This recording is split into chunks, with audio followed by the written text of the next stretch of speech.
I'm sorry I'm late. I'm so excited to be here with you guys. Thank you for being here. I've been talking to one of my mods, Kathy. Guys, this is exciting.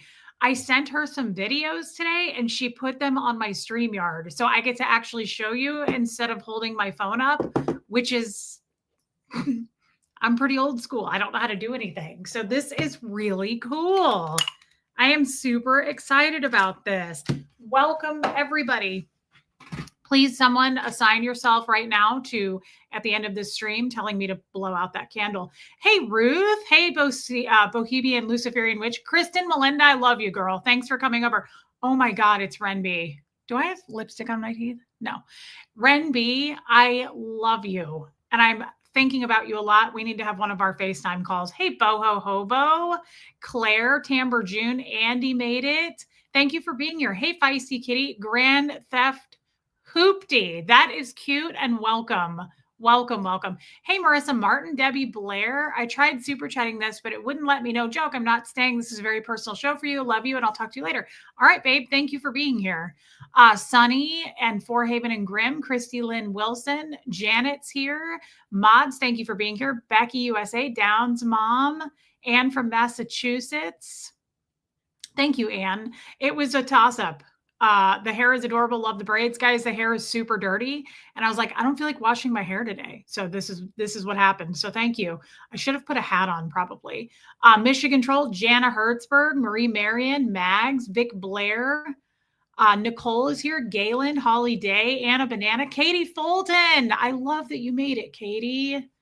Thank you, Helena. Thank you, guys. The mods are amazing. Thank you for what you guys have done to help me with this and put it all together. Charlotte, welcome. Sarah from Cali, Diane Reese, Susie with an S, Rona Cooley, Catherine B. I love that you guys are here. I know that you're all about that dirty hair, Joe Virus, and I often flip it for you, Joe. I want you to know that. Like now I'm kind of doing this classic flip when it's dirty, and I think of you every time when I'm in the mirror, like trying to flip it. I'm like, okay, this is how Joe prefers it. Sunny, thank you. Christine Baker, Linda G. Little Mink is here. Yes, we do. That's no joke, by the way, Ren. I hope you're ready for it. I have a lot to lay on you, and I usually do. But Ren is one of my most trusted friends, and I have a lot. Lori Lee, DNB, Sassy Savage. I love that, Katie Fulton. Puka Vista's here. Bigsy made it. Sunny. I know you do, Joe. I know you do, brother. Starlina, Carolyn Peters, Sherry Taylor. Thank you for becoming a member. Sandra Ferguson, Anita made it. Tammy, thank you, Tammy. Guys, this is that sweater you guys liked last week in the store. Now, it's a little warm and I opened a window, so I pushed up the sleeves, but we'll see. Hey, Mandy Albert. You didn't think we would all come to be with you? Joan, to be honest, I'm touched that you guys are all here, but I also know it's a Saturday. Weekends, Friday, Saturday, Sunday are not great streaming days. They're just not. Like a lot of people are busy. I get that. So I appreciate you guys taking the time to be here. Same. I'm like ready for my Reese reality check. We do kind of check each other before we wreck each other, I feel, Renby. And that's why we'll probably end up living together at some point when we're really, really old. Where am I getting those heart necklaces? Annika's mom, this is from a place called Bauble Bar. Bauble-bar. Bauble Bar, they're custom heart necklaces. And somebody sent me one. And then one of them I also got, and they were on sale. I think they do like 20% off. They're custom. Tammy Kennelly from Canada. Welcome, girl. Hey, Ghost Rider. I love hearts, Nicole. You know this. Like, I got the heart earrings. Like, I'm girly, and I love heart stuff. Kestrel made it. Cookie made it. Christian B. Sandra Ferguson. Guys, I mean it. Do you have contact with any of Fred's family? No. None. Although I am Facebook friends with some of them, which is weird. I think they do that just to keep tabs on me, to be honest. But no, not at all. Joyful Ladybug, you look fab in the new sweater. Had the best time shopping with you. You know, thank you so much. And I think we should do it again. Is Wanda in here? Did she make it? Wanda, I'm so happy that you're here. Wanda knew Fred, guys. Wanda was Jeff's ex-wife of 36 years. I was only his ex-wife of 5 years. So she definitely got the worst end of the stick there. Alana, I love that you made it. Lacey Silver. Danique, I love your hair. Thank you for coming over. I know you were just on the boat. This is very supportive, guys. Everybody who came over either from Atwood or the lifeboat, I really appreciate it. I want you to know that. Like, it means the world to me. I really try to catch everybody and acknowledge everyone. I want you all to feel seen. Thank you. Even the lurkers and the replay crew. Thank you. Thank you, Shannon Trim. Christy Nicole is here. Mags, you left the kindest message yesterday on my live from last night. Thank you. Hey, Teresa Devers. Thank you. Susie, thank you, Susie. Candace made it for roll call. Alicia, so happy to be here to celebrate Fred. Thank you, Alicia, and I'm glad that you made it. Came from Atwood and the boat. Carolyn Peters, welcome. And I hope that you stay. I hope that you guys stay.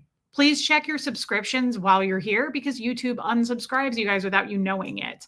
Hey, Auntie Monkey Pants, he sure did. We appreciate Tommy so much for that. Hey, Anita. Thank you, Sandra Ferguson. Yeah, that Tommy, he's a good one, guys. He's a good one. He's a good catch. Tammy, thank you. Yeah, Mags, it was really kind. Really, really sweet. Everybody needs a Fred. Yes. Here from the boat. I recognize you from the boat, Dead Cell. Thank you for being here. It really does. It means a lot to me. And just on a Saturday, guys, Saturdays are busy for people. Kim Hallman, Rona Cooley. Oh, great question for Wanda Parks. What did you think of Fred? Charlotte asks. Debbie Blair, he just did the boat, but he'll do one again, I'm sure, later. Yes, he is. Isn't he, Rogue Hedgie? Yeah, Ruth, I'm glad that you made it too. Thank you, Christy Nicole. Hey, Goosebump. Thank you. Yeah, I've been having problems with YouTube unsubscribing me. It's a thing, and it really does happen. You have to check to make sure that you didn't get unsubscribed. Wanda says Fred was an outstanding gentleman. She knew him. She knew Fred, and she knew Fred's wife. I never knew Fred's wife. Of course, she had passed away, but it's pretty special that Wanda got to know Fred and his wife.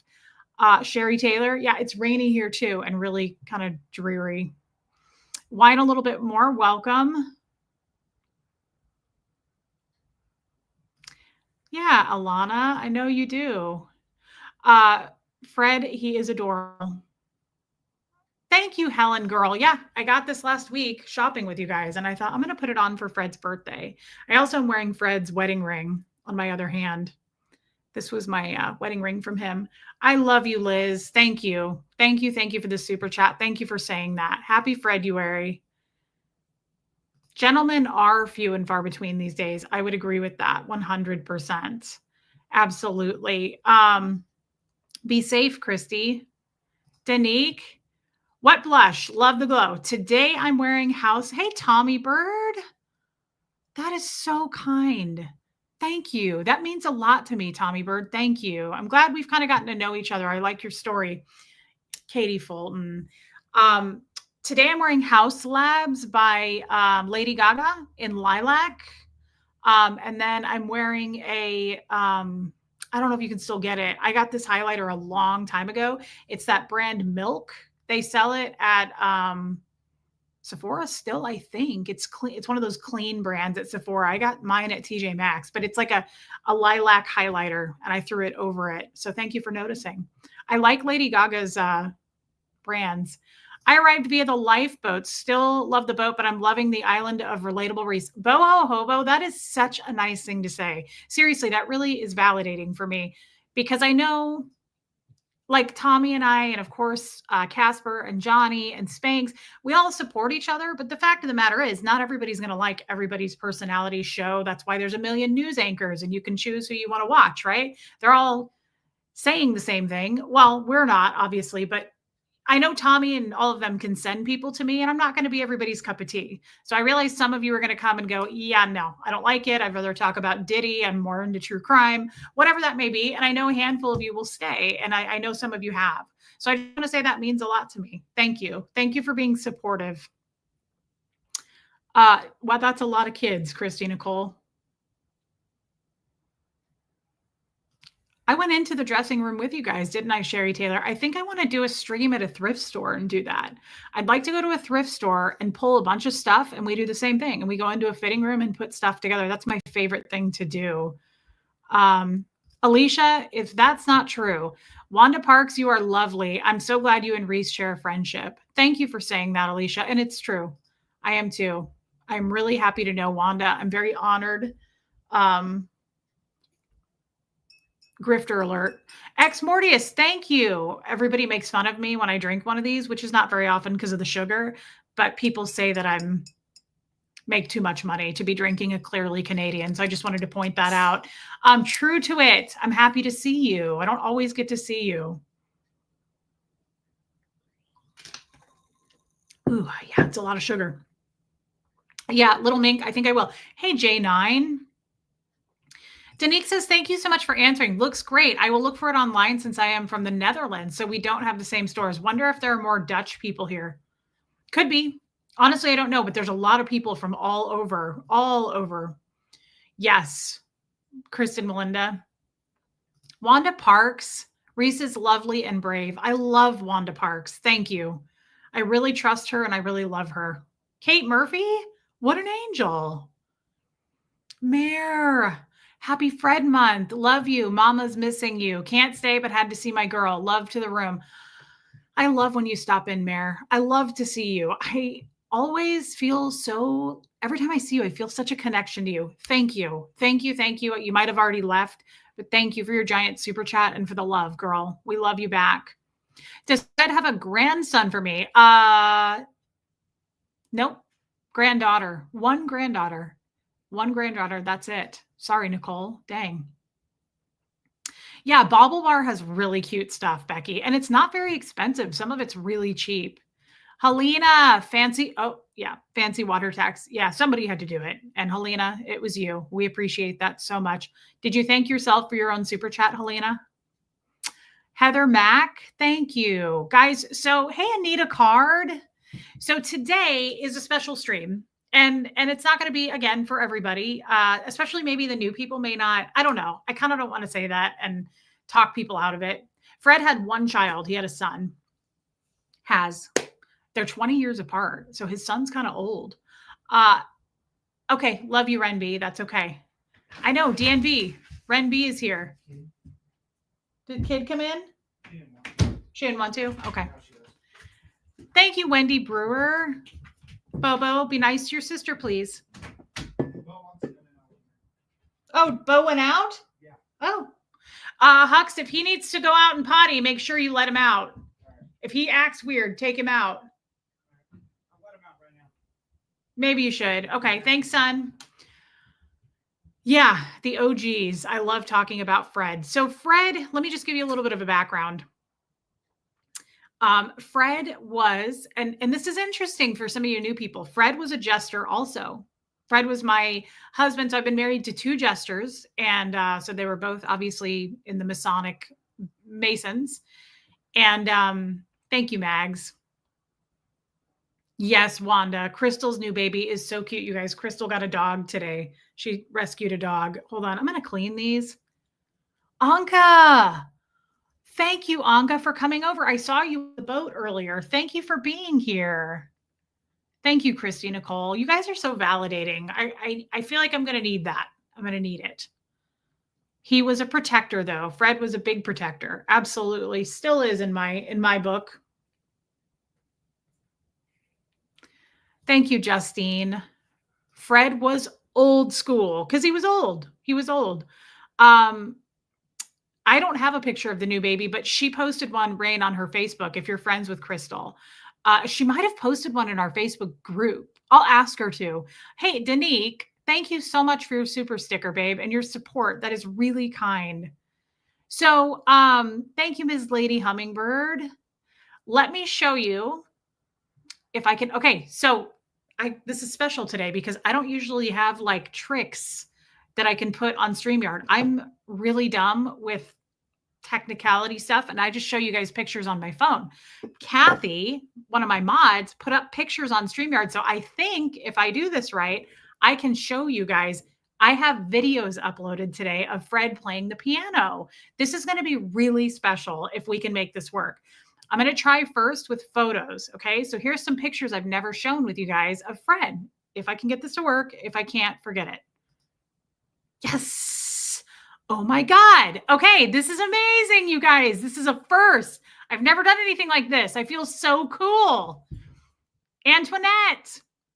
This is Fred and my dad. I never show pictures of my dad. That's my stepdad, but I call him my dad. This is my dad who's going through the cancer treatments. And this was at Huxley's birthday party. I know it's high tech. This is a big deal for the people who have been with me for a long time because we talk about Fred. Fred was my husband who passed away. And I just talk about him a lot. He's really special. I know, Katie. Let's see if I can go back. There's me and Fred. So he was really old. I'm an upgraded YouTuber. Look at this. This is so cool. Look at that picture. So that's Fred and Gertie. Aren't they cute? Oh my God. This is damn fancy, you guys. This is so cool. I feel so cool right now. Wow. Yeah. So there's Fred there. There's me and Fred. We were in Branson. Thank you, Danique. I love that you're here. I hope you don't leave. I can already tell you I love you. So there's Fred and my dad, which is really special. I love that picture. I love, love, love that picture. So does my mom. Hey, Dawn. There's me and Fred there.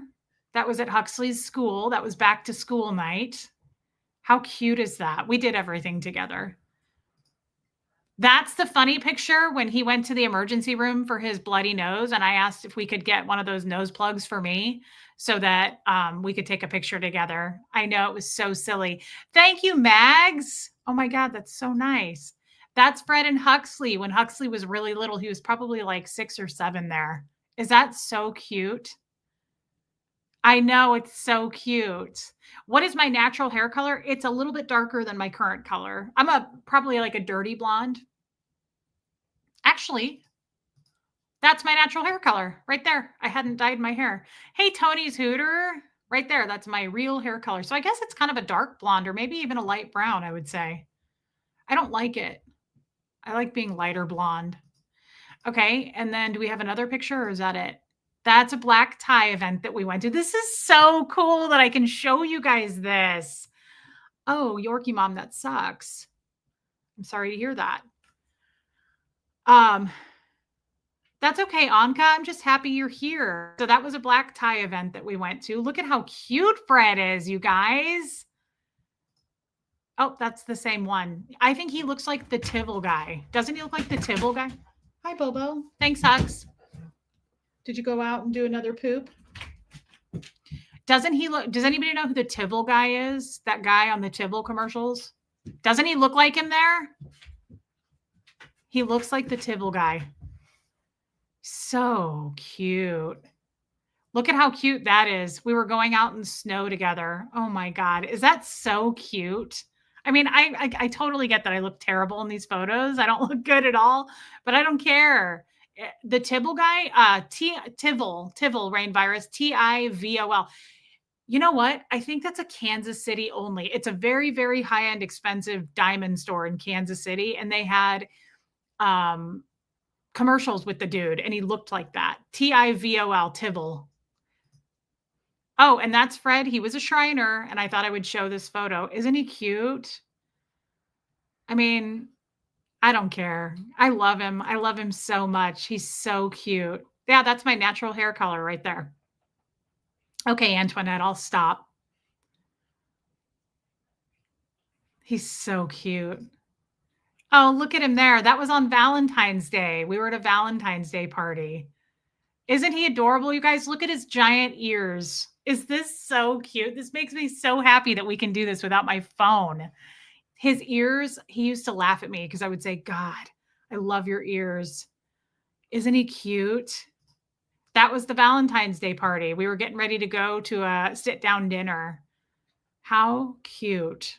I liked that skirt. I hope I can find it. It was a really cute high-waisted long skirt with like some floral little mixture of red and pink. Isn't that cute? I made him wear his red shirt. I didn't have to make him though. Fred loved that red shirt. I still have that shirt. I won't get rid of it. Thank you, Joyful Ladybug.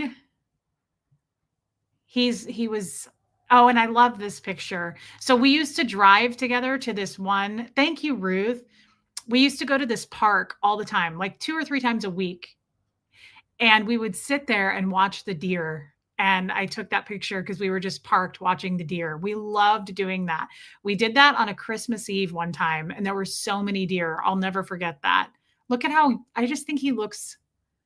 Is he just the sweetest man? He's so sweet. Look at his face. Heather Marie, welcome. I love that picture. Thank you, Justine. Okay, so that's the end of the pictures, I guess. But hey, Angie Mo. Okay, how do I get out of here now? Perfect. Okay, isn't that neat? I also have some videos that I want to show you guys of him playing the piano, and you've never seen them. And I was watching them earlier today, and I was like, I felt like I was talking to him. I was. Thank you, Danique. Heather Marie, I'm glad you're here. So, yeah, I was so in love with that man, you guys. It was crazy how much I loved Fred. It was amazing. So I thought we would just chat about him. I wanted to today, just for the newer people, he would be 101 today. Uh, he was much older than me. Fred was way older than me. I always liked older men, but I had never stepped up to that level of older. He was old. Thank you, Angie Mo. And so I thought, how should we start this? How should we talk about it? I just wanted to have a chat about Fred today. I love talking about him. Ms. Lady Hummingbird, thank you. I really do love talking about Fred. I would do it more. Yeah, Jacqueline, that's a great start. Brittany, I didn't really learn. Kathy Ann did it for me. I didn't upload these pictures. She did it all for me. My mods are amazing. I'm so proud you learned how to share pics on here. Never doubt yourself and how smart you are. You were beautiful then and still are. Happy February. Brittany, thank you. And by the way, you scared me last night. I hope you're doing okay.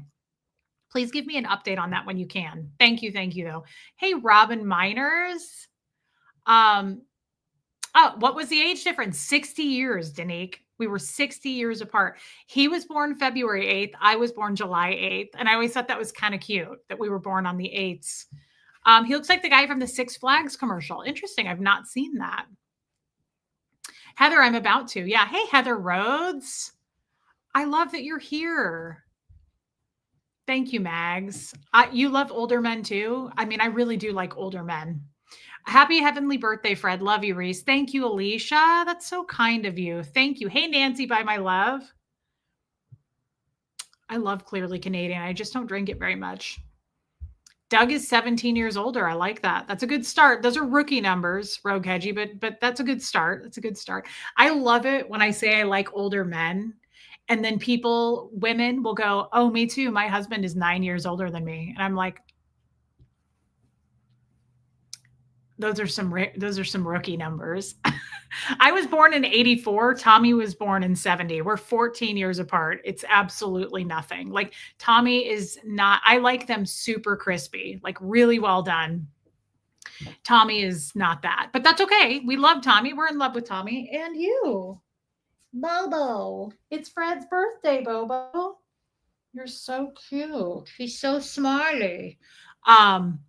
Yeah, those are rookie numbers, and that's hilarious to me. Yeah, mine is 16 years older. Yeah, Danique, it's just not enough. That's not enough. I just think it's hilarious when I say I like older men, and people are like, "Yeah, my boyfriend is 5 years older than me." I'm like, "Yeah, that's ridiculous, and I don't want to talk to you anymore. I'm talking old girl, 60-year age gap." Okay. Yeah, I know, Sherry. Yours is 2 years younger, Alana. That's fine too. Some people like them younger. Joe Virus. So Fred and I worked in a I call it a senior living community. But before anybody gets weird about that, I have to clarify. Wow. It's not what you think. And let's put on what Armine sent, because Armine, sent 3 more berets. So now we have a total of 4, okay? Because Armine is addicted to Gertrude. So I think we'll do the red one because I just feel like that will really pop. Yeah, I feel like that. Look at those eyeballs. We're kind of pissed about it. We're not really feeling it. I think the red really goes with my my sweater, and I think the red just really pops for you today, girl. I think the red really pops. It's a lot. Where is Armine? Oh, today's a special day for her too. Jackie Smith is 61 and dating a 37-year-old man. I love the red for Fred. That's cute. Tommy Bird, not many February birthday people that I run into. Mine's the 17th. I love that. Happy early birthday. Your wife is younger. Okay, you're going to wear it, so quit being rude. Wear it on the side like a little French girl. It's a lot, Helena. It's a lot. Is it even real? Like, is it real? Fred loved this dog so much, by the way. Is it even real, though? It's a lot. It's a lot. Happy early birthday to your husband. Yeah, Charlotte, I was more sad last year. I'm less sad this year. Liz Tricks is coming up. You like the red, Rain? I do too. It's a lot, Kate Murphy. It's a lot to take in. It's a lot, and we're going to accept it. You're going to accept it, and you're going to act right. Look at how cute that is, though. So dainty. Oh, my God. Gertrude Quibell. Quit being rude. You love it, too. Whoops. She loves it. She really... Heather, thank you. She does need a little scarf. Joe Virus, it's too much. Paint me like one of your French girls. It's a lot. We do need a tiny scarf for you. It's a lot to take in. Quit trying to take it off. You're being rude. Reese, you went through fire but came on the other side stronger. Anka, that is such a nice thing to say. She wants to be a Scoville. Paint me like a Scoville. You know, Johnny's new cat is cute, but not this cute. Not like born right next to Christ cute. Like she's in the Bible. Like she was born right next to the Lord. How many years did Fred physically live here on earth? 95 years, Tommy Bird. 95 years. It's a long time. Thank you, Diana H. And he played the piano for 90 years. And so I'm going to start, actually, if I can. I want to play. He played. I'm going to tell you how we met. I'm going to go back to that. But Fred played. I found a video of him playing the piano on his birthday one year to himself. And I have a video of it. And I would like to play that if I can figure it out. Yes. Okay. So this is hilarious. We were at a store that we loved shopping at in Kansas City called, hey, Jolie, called Von Mar. I still love Von Mar, but they don't have one here. So sometimes I order online. And they had a baby grand piano. I don't know pianos, but Fred, stop it right now. We're trying to tell stories and you're being rude with your hat. Do you not like this color? Do you want a different color? Fred loved purple. That's for the gestures. That's probably not appropriate today. How about this one for Valentine's? Good Lord, girl. We're tired of it. Gertrude Quibell. Stop being rude. I liked the red personally. So we would go to the store and he would play on this baby grand piano.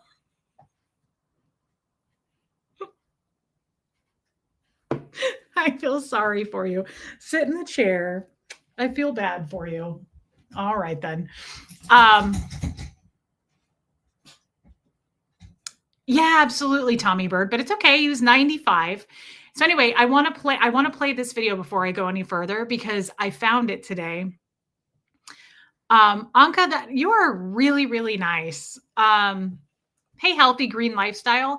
What I admire about Reese is that after she went through, she is still kind and compassionate, stronger, but also kept her humor and softness. That is the nicest thing you could say to a person. And it's very validating, Anka. Thank you. I really appreciate that. So he played Happy Birthday on this baby grand piano, and he played it on his birthday. I think it was like the 12th. We went to that store. Hey, Lisa Kelson. So now that I know how to do this, Big Z, what do you want me to change it to? Scoville? Gertrude Scoville? Yeah, we could change it. We'd have to get Tommy's permission. I don't want to step on any toes.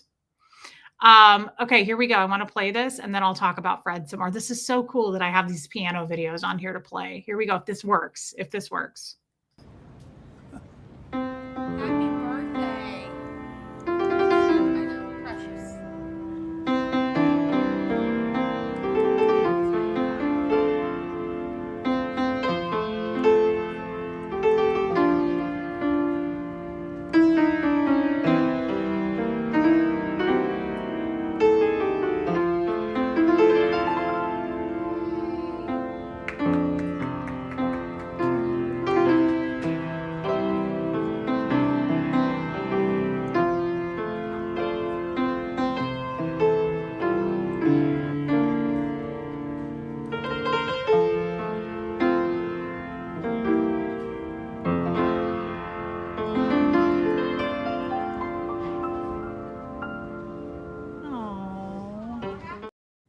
I love that. Isn't that so neat?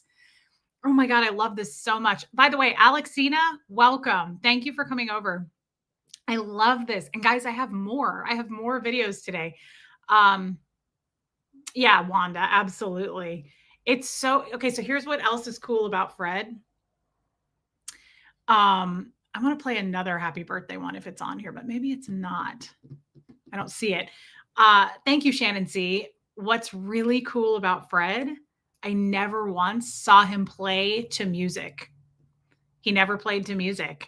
He only played just to in his mind, what he did in his head. And so I thought that was normal.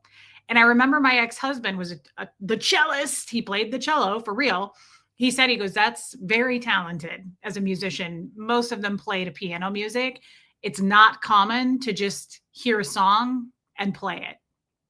Or, yeah, just play by ear, just be able to sit down and just play a bunch of music.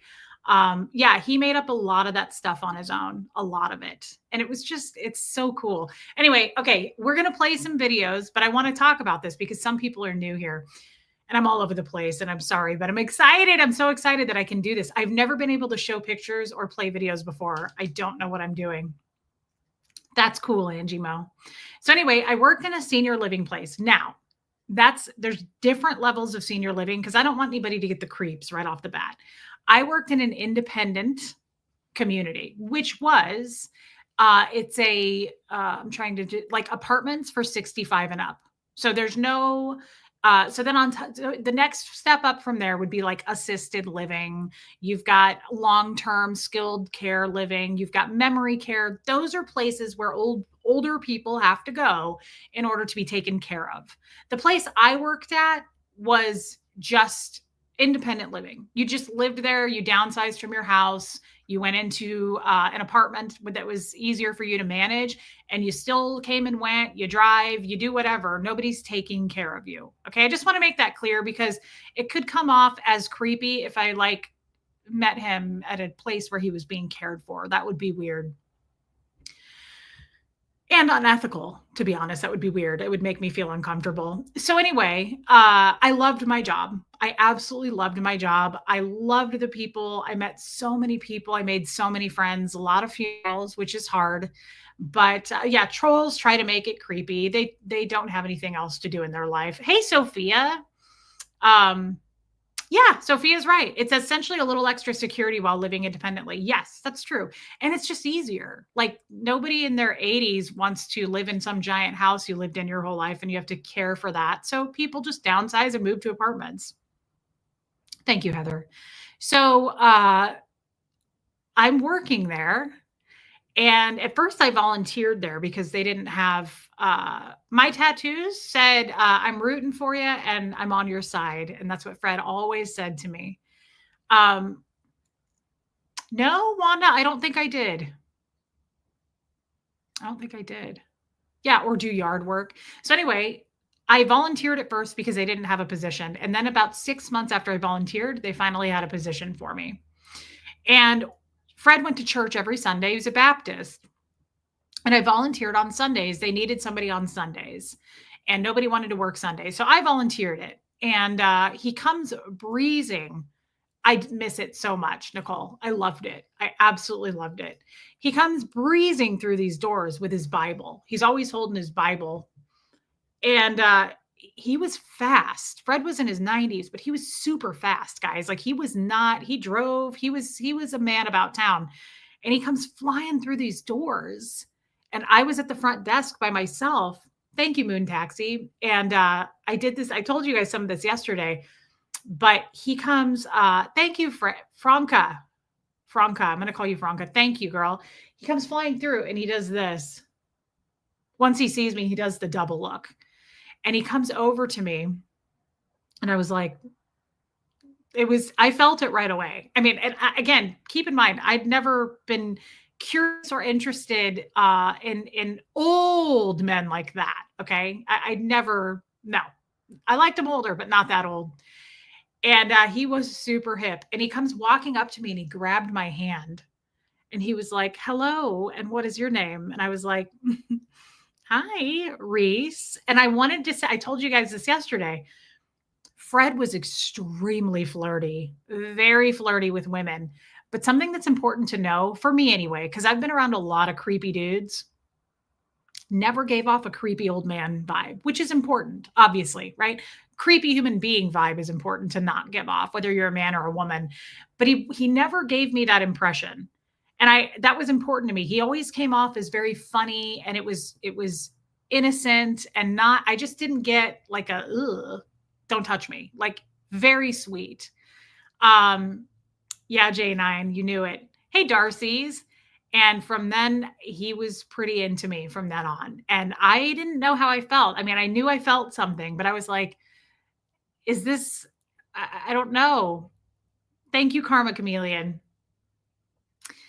And I knew right away. I gave it about 10 minutes and I was like, never mind. I know. We were really into each other right away. It just happened right away.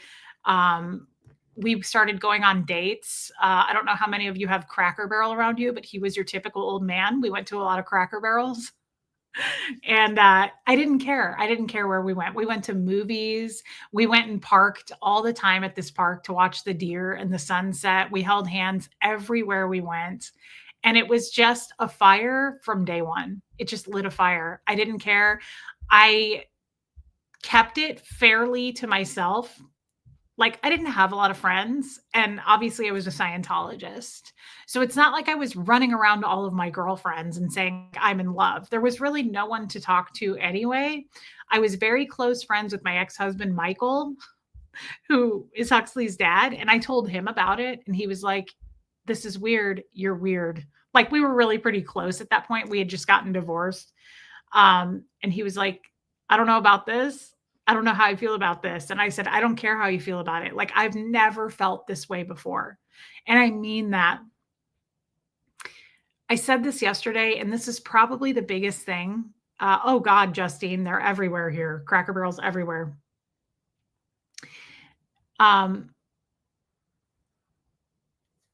Really? Wow, Alexina, that's cool. That's crazy. Thank you.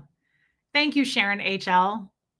I know I said this yesterday, but if I had to describe Fred, of course he was funny. Of course he was flirty. The biggest thing is I was in a terrible place. I loved volunteering at that job. I was pretty rooted in Scientology at that point. I mean, I had been my whole life. I was born and raised. I was in my mid 30s at this point. And Wanda did know Fred. I was in my mid 30s and I was really struggling with the loss of my father, even though he had left my life way, way years and before that, right? I was struggling pretty hardcore. I was very depressed about that. Of course, you can't say you're depressed when you're a Scientologist, and I didn't identify it as depression. I never once thought I'm depressed because you just don't think like that as a Scientologist. Was he instrumental in paving the path eventually leaving? I'll tell you that. Not so much. He never really talked to me about leaving, but he guided me into leaving. I believe that, Mags. I believe that wholeheartedly, and I will talk about that as well. Um, Thank you, Mrs. Lady Hummingbird. So I would say that I didn't call myself depressed, but I was really struggling. And this particular job in general, even before I met Fred, really brought me into a place of happiness because I got to meet so many people outside of Scientology, all these seniors, right? I don't just love old men. I love old women. I love older people in general because I've said this 100 times. I got to learn firsthand.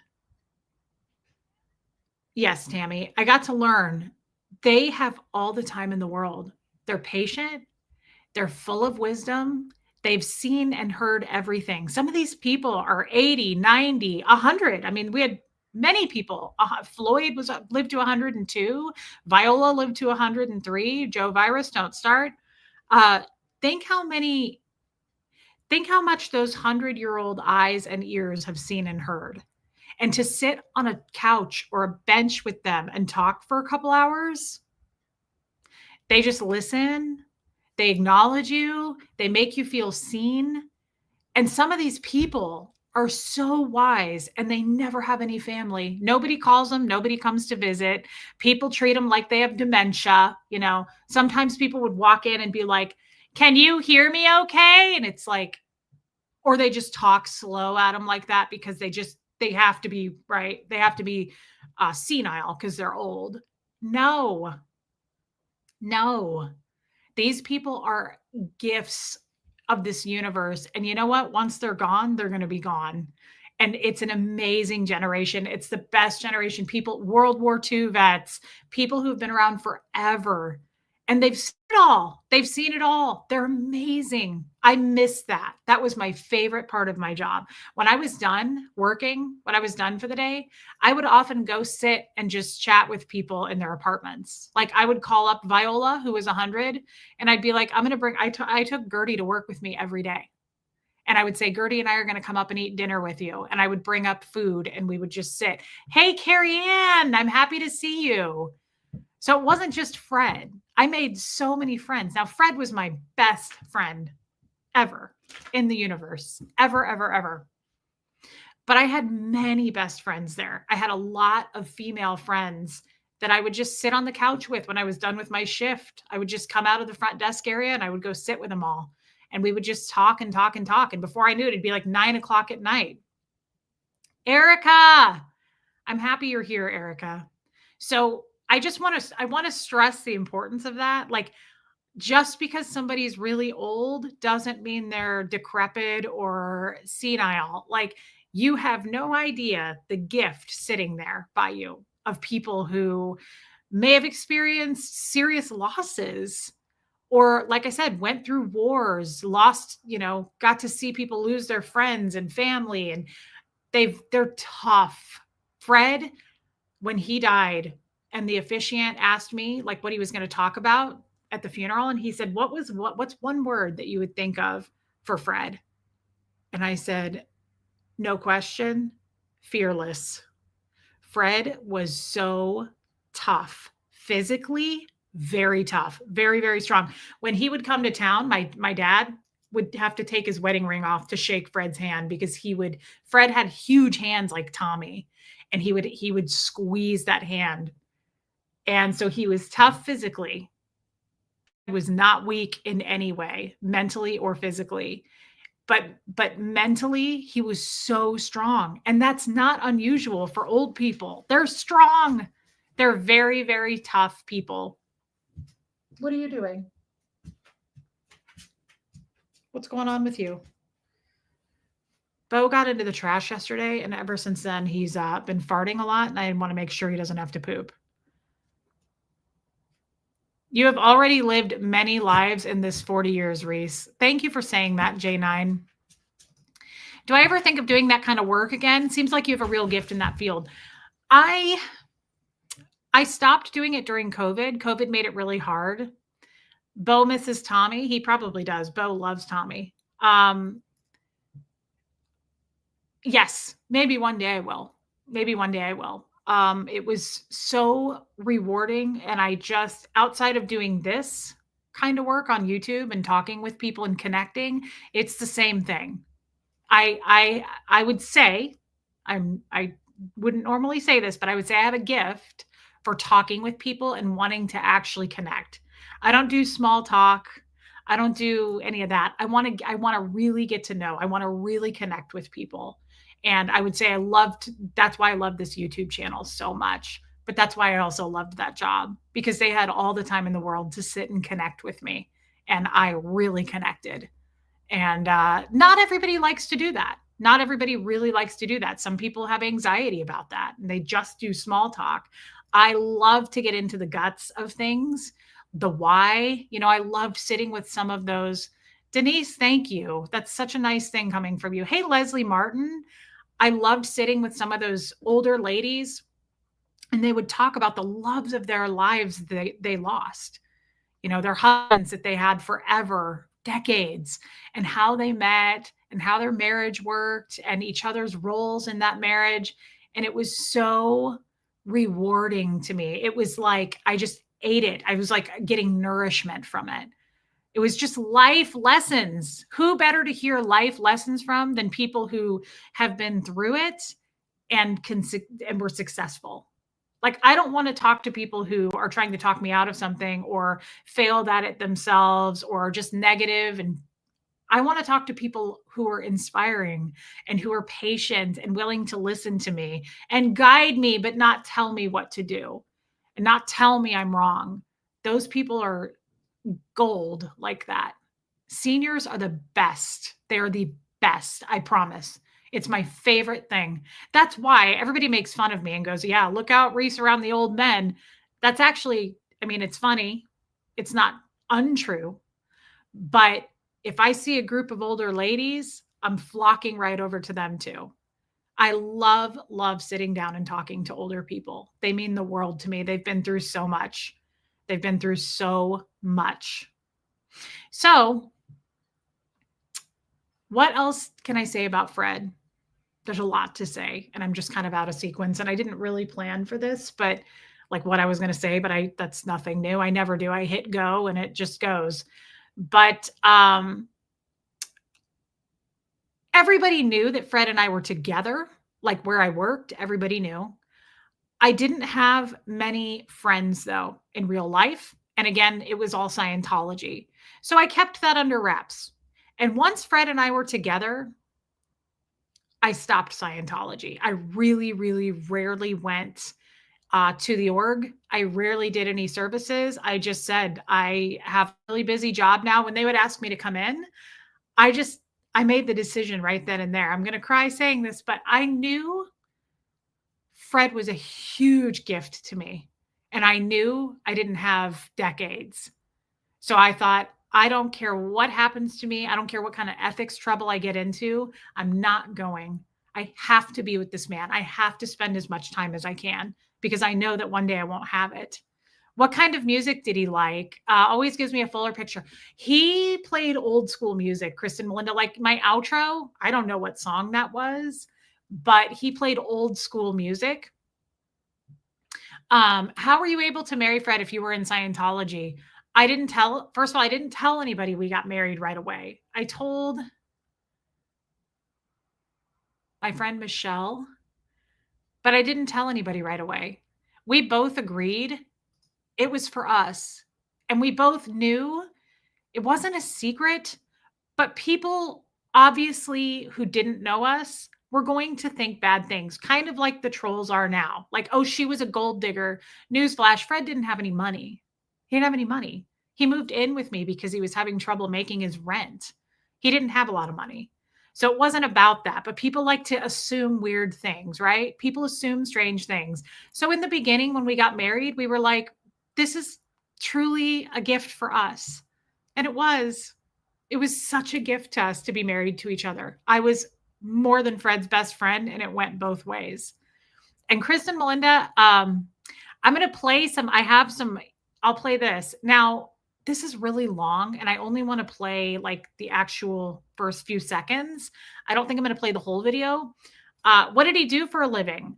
He a great teacher. Mrs. Lady Hummingbird. Fred went to school to be. He was in. He had his degree in aerodynamic engineer. Fred was super smart, super super smart. So that's what his career was in. He was very very smart. My favorite song, since Kristen Melinda asked, my favorite song that Fred would play, and I always asked him to play it, was Stardust. Does anybody know Stardust? It is such a pretty song. And he played it, many versions of it for me, but this is my favorite one.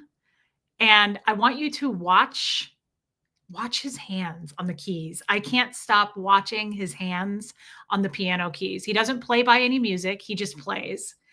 And so I'm not again, this was at a party at the place I worked at. And so it was kind of loud. You can hear people all around. So it's not perfect, this video, but this is probably my favorite. This is my favorite. Well, Stardust was my favorite song that he would play, but this is probably my favorite video of Fred playing Stardust. So I'm going to start this, but again, I may try to take it away because it's too long. Like I just want to play like the first minute or two. But this is him playing it at a party. So again, you're going to hear a lot of people, but listen to how beautiful the song is, but watch his hands. I watch this video all the time, over and over and over. I listen to this video because it's the most beautiful version of Stardust. Here we go. Nope, that's not it. Why does it say that's it though? Oh, wait, I think it's over here, Kathy said. Sorry, guys, I don't know what I'm doing. Nope, that's Claire de Lune. Maybe that is it, actually. That's it. Never mind. I'm wrong. Here we go.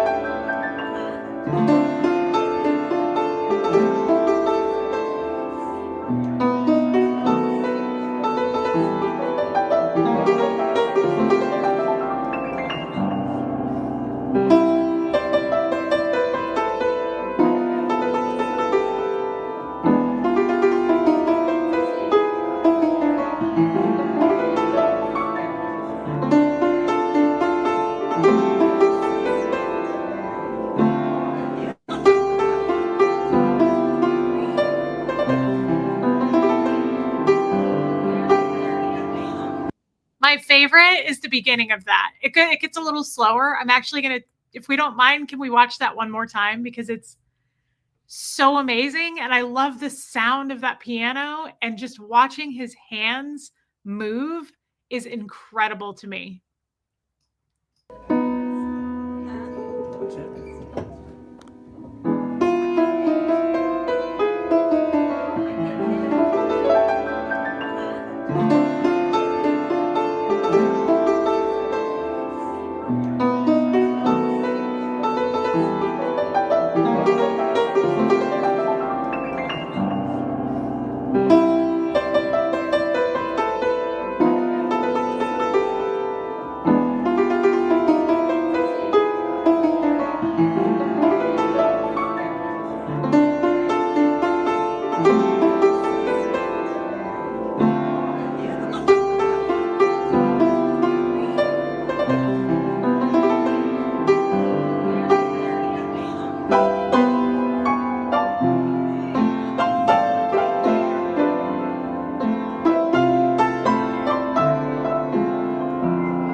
Barbara.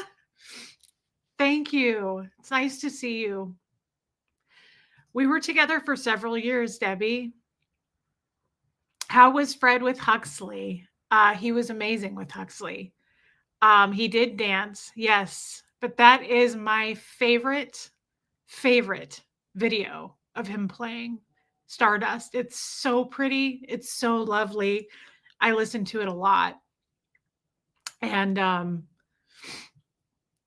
yeah, Wanda, aren't we happy to have these though? They're so neat. They're so neat.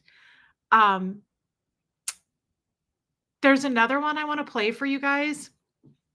And this is especially talented when I tell you how he came about playing it. So we went out on a date one night. And we were driving home from the date. And I said, have you ever heard the song that I love? And I brought it up, and it was Claire de Lune. Do you guys all know what Claire de Lune is? Well, he didn't seem to know it, which was odd. I mean, I figure a piano player would know that song. He did not. He was like, it doesn't sound familiar. Can I hear it? Claire de Lune.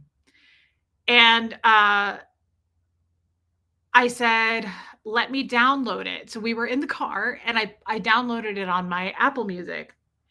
And we were about halfway home. We were like 20 minutes away. And I remember Jeff saying, holy crap, that's amazing. So he listens to it and he goes, it's not familiar to me, but it's a pretty song. And I said, if I could get the music to it, do you think you could play it? And he said, play it again. And so that whole 20 minutes on the way home, I played it again. And he goes, play it one more time. And he listened the whole way home. He just kept listening to it. And he was like, my God, that's a pretty tune. And I said, I would love it if you could play it. I'll try to see if I can like order it on Amazon, the music to it. And he was like, no, let me try. And when we got home, this is amazing. Thank you, Brittany.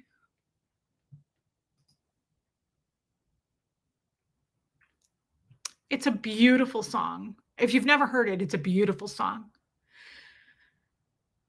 And he just played it by ear. Now, I have the video of that, but it's not, he kind of faltered toward the end. And there's a part where I said, it's okay, honey. What would you do if you could have Fred back for one day? Oh, wow.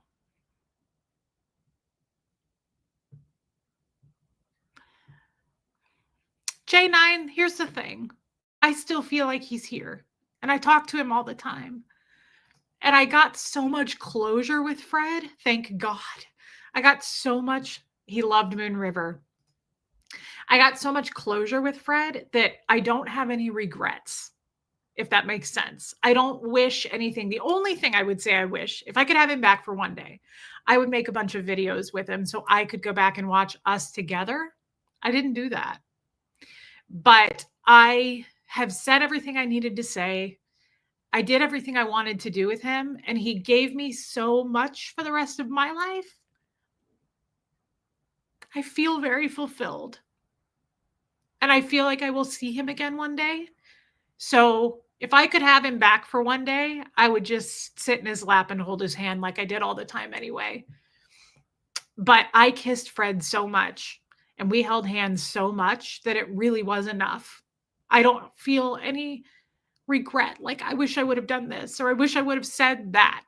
I did it all, and I said it all, if that makes sense. But this Claire de Lune video is really cool because, again, if you know the background, I played it like probably 5 times, and I watched Fred. He was driving, and he was studying it. Hey, ASAP Lizzie, it was so cool. Guys, that's talent to me. That's such talent to study something like that and then just sit down and play. It's so, I don't know anything about music. I can't play it, but I want you to watch this with me if you don't mind.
You notice he didn't fully get it, but it was so cool to me. If you paid attention too, he kinda like he's studying it in his head as he's trying to remember and play it.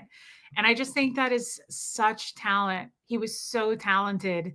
He was so good, and he wasn't full of himself about that. Like, everybody knew Fred was good. His nickname was Fingers, Fred Fingers Harley. His last name was Harley, and he played that by ear just from listening to it over and over in the car. And so all of those things, it's just there's so many things that I don't goosebump. Yes, I'm so excited that we have these videos. Um yeah, to pick it up, Claire, is just amazing. But I was saying this and I think I trailed off like I normally do. Yeah, I did trail off. I was in a really, really tough place. I was not well as a human being. And when I met Fred, the second he did that double take at me, I Debbie, I don't know. He was in a band. I don't He said he traveled around with his band. I have the album, but I don't know how much professionally he did. Sorry, I lost my train of thought there. The second he did that double take, I felt like, and I still feel this way, I felt like I was a dying plant and he showed up and watered me. If that's the only way I can put it. And I still feel like he's doing that. I feel like he would not let me wilt. Like, every time you guys get mad at me for tearing myself down, right? Fred would not let me do it. He would not let me do it. He would just go, nope, nope. I mean, it wasn't even like I did it around him. It was like I didn't have a reason to do it around him. That's what I mean. My tattoos on my arms of "I'm rooting for you and I'm on your side," he said that to me a few times a day. He would just look at me and go, "I'm rooting for you. I'm on your side, kid." And that was it. It was like I didn't need to tear myself down. I was constantly validated, constantly validated. And I said last night, out of nowhere, he would look at me and he would just look at me like he had never seen me before. Fred would look at me like I was brand new and he would go, "God, you're pretty. God, you're pretty." And it was just like, I never wanted to tear myself down. I couldn't do it. I was constantly being lifted up by another person. Thank you, Danique. Thank you for your super chat. And thank you for being here and listening to this. I know that maybe the new people may not find this as interesting. You're not blocked, Sonny. What do you mean? He saw the good in you before you saw it in yourself. Sherry Taylor, that's a cool way of putting it. Yeah, I feel like he looked at me. I said this yesterday, like he saw the universe in my eyes. Justine, he just looked at me like he never. Katie Fulton, that is so special. He just looked at me like he didn't, like I was brand new. And he would just go, "God, you're pretty." And the other thing, so somebody asked if Fred had any kids. He had a son who is 20 years younger. And everybody loved Fred except his son. His son and him, when I met Fred, they were not even on speaking terms. And to be honest, there was quite a reason for that. The son and the son's wife were not, Sonny, you are not blocked, my friend. The son and the son's wife lived about 3 hours away. And thank you, Wanda. Fred went to visit them one time and he drove all the time. He drove the 3 hours to visit them. And the son and the wife did what a lot of typical kids of older people do. And out of nowhere, Fred just came to visit. And the son and the wife took his car keys and said, "You're not going to drive anymore. Done. You're done. You're not going to drive anymore. We just decided that we're going to take away your freedom." And Fred was not about having his freedom taken away. I'll tell you that. So he said, "F you." And a friend came and got him, drove him home. No, no, no, no. That's not true. A friend didn't come get him. They drove him home, dropped him off at the apartment complex where I worked. Okay. This was before I met Fred. And no goosebump. It was just, they just decided you're not going to drive anymore because you're in your 90s. It wasn't, there was no reason. There was no doctors, anything. It was just, you're too old to be driving. We're taking your keys. I've seen a lot of situations like that working in senior living. Like, you're just 90 now, so you're not going to drive anymore. Now, in some instances, that should be the case. Okay. Um, See you happy recalling memories you had with Fred, knowing how much you have been through. Happy birthday, Fred. Shannon, thank you. Thank you for your super chat. Thank you for saying that, Shannon. Now, again, I'm not saying that that shouldn't happen, but in this case, Fred was of extremely sound mind and he was very, very healthy. So they just decided this. And keep in mind, they hadn't talked much. They didn't have like a super close relationship. So they drive him home and drop him off. Well, Fred calls up one of his attorney friends and rides back down there with the attorney friend. I think the guy was a judge too. And he was a jester, and said, this is a violation of rights and laws or whatever it is, and give us the car keys back. And they did. They gave him his car keys and Fred drove home. Fred did not speak to them after that. Yeah, no, Sonny, not cool. And that's just not how you do that anyway. Even if you need to do that, and let's say a doctor says you're going to have to, he can't be driving anymore for whatever reason, you just don't do that. Armina, I'm so happy you're here. So he never talked to them again. Then he met me, and I said, why don't you talk to your son? And he explained that. Yes, Fred was a jester. He explained that. And I said, what if we fixed that? Like, what if we fixed that relationship? And he was like, absolutely not. I never want to talk to him again. Fred was pretty stubborn. He was very set in his ways if he felt a certain way about something, which isn't wrong. I mean, I didn't want to push that. But as Fred and I got closer, and he warmed up to me, and I truly became his best friend. And that was an honor because Fred had a lot of friends. Fred had a lot of friends, and we were each other's person at this point. Like, he was close to me from the get-go. At this point, we reached a point where it was like, we will not separate from each other ever. Like, we're never going to separate from each other. We are best friends. I'd never been closer to another human being. And I think he felt the same. Was it a nice car they wanted to have? Sophia, these people are millionaires times over. No, not at all. It was a Chevy. What was his car? It was just a 4-door small sedan. Damn, I can't think of it. Chevy Cruze. No, these people lived in a very nice country club community, very wealthy people. Fred never did Scientology. So as Fred and I got closer, I said, Fred, hey, Aaron McGuire, welcome. Thank you for being here. As we got closer, I said, Fred, I would feel good if I got to meet your son and at least maybe we just test the waters. You're getting older. And what if you don't mend fences? Like, is that something you're really going to be okay with? Like, I explained the situation with my dad, and I was like, I wish that I could have mended fences with my father. And he took that to heart. And at this point, I was his safe space. He wasn't going to buck up at me. We listened to each other. We really, really heard each other. We really respected and loved each other. Fred never raised his voice at me, and I never did to him. Like, we really, truly had an understanding of each other's souls. Okay. So he took that to heart, and we drove to meet the son. I called and we drove and I met them, and they were very, judgmental, I would say, people, very judgmental, very wealthy, just that like wealthy kind of, hey, Sarah Byrne. Money was important to these people, and their outlook, their image, all of that you could tell was more important than family, in my opinion. And that's fine. We spent a weekend, we met him, we went home, and I got to meet him. And that was the end of that. They called. So Fred and I were together a couple of years. They called every once in a while and say how he's doing. They sent a Christmas card. They never reached out. They never came to visit. These people were not really interested in that. Fine. I tried, right?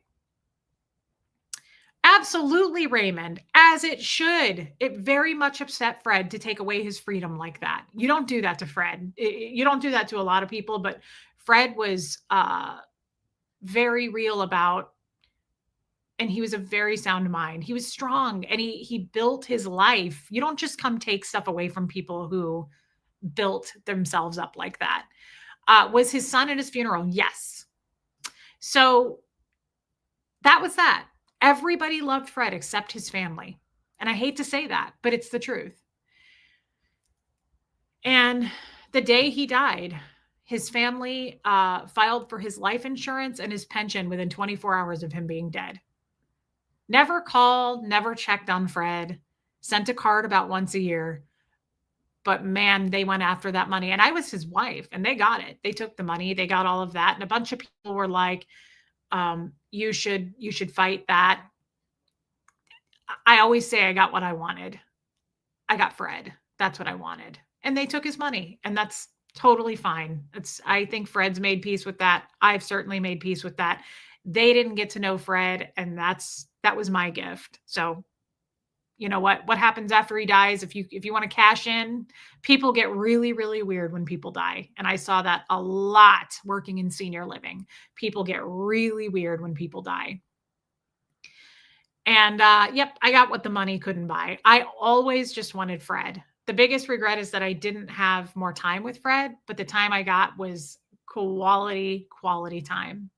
So, like I said, Fred was a jester, but Fred treated the jesters like I treated Scientology during our time together. Any kind of a jester event, I didn't even know quite what the jesters were at this point, but I will tell you, anytime there was a party, anytime there was a jester event, I would say, honey, go ahead and go. I'll see you when you get home. He'd always look at me and he'd go, nope, I'd rather be with you every time. And that's how we treated each other. That's how I treated Scientology. That's how I treated my one friend, Michelle. I never saw her pretty much the whole time I was with Fred. I would say, nope, I'd rather be with you. Fred started that, and I caught on real fast the same. It was, nope, I'd rather be with you. We knew that our time was not going to be decades, and we just really hooked onto each other. Did Fred's son ask why you were with him? No, but I will explain that at the funeral. I didn't get a lot of time to talk to him because the one time we went to visit, I didn't see him again until the funeral. Real unconditional love. So glad you are sharing. Thank you, Danique. It was absolutely the most amazing love. Thank you for your super chat. Yeah, Debbie Blair, people get really weird when people die. Rachel, welcome. And so that was how we spent our time. We never just sat around. We went out, we ate out. I cooked at home. We'd go for walks. We really, really lived. We didn't do any traveling. I mean, we drove to Branson, Missouri for a fun trip, but we didn't go like on airplanes. I didn't, Raymond. I really didn't talk about Scientology much with Fred. I might have brought it up once or twice, but not really. No. Fred was in World War II.